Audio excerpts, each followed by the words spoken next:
Effectuer le voyage de Madingokaï, voire au-delà de cette localité dans le département du Kwilu, relève du parcours de combattants. Quand nous chargeons d'ici marché Mayaka pour aller un peu plus loin, dépasser Madingokaï, en allant vers Tchizalamou, Yubi, Koutou, nous avons toujours des dépenses à faire dans la route, payer soit la police.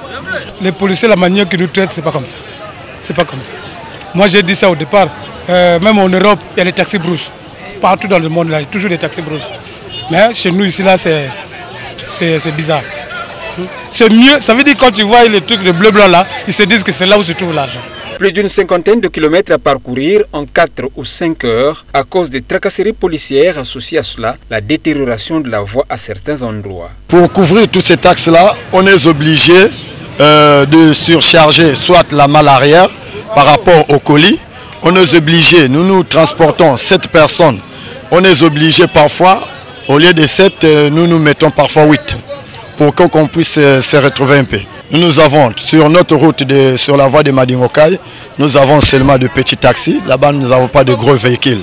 Et arrivé à Koutou, Krola, il y a de gros véhicules tels que la Djina, tels que le Lix, donc ce sont des véhicules qui va souvent là-bas.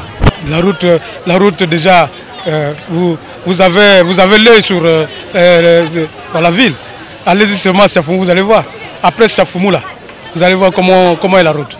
À partir de la rue Tati là où ils ont commencé les travaux là, je ne sais pas comment, ils commencent en saison sèche, ils viennent terminer en saison de pluie.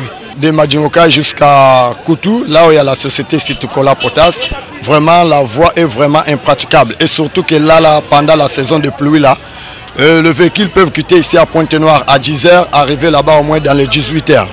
Surtout au-delà du district de Madingokaï, en cas de panne technique ou de crevaison, il est évident que le véhicule passe toute une nuit avant d'atteindre la destination finale. En cas de difficulté, soit la voiture tombe en panne, soit la crevaison, tu es obligé de prendre le pneu, à donner à un autre chauffeur pour venir réparer.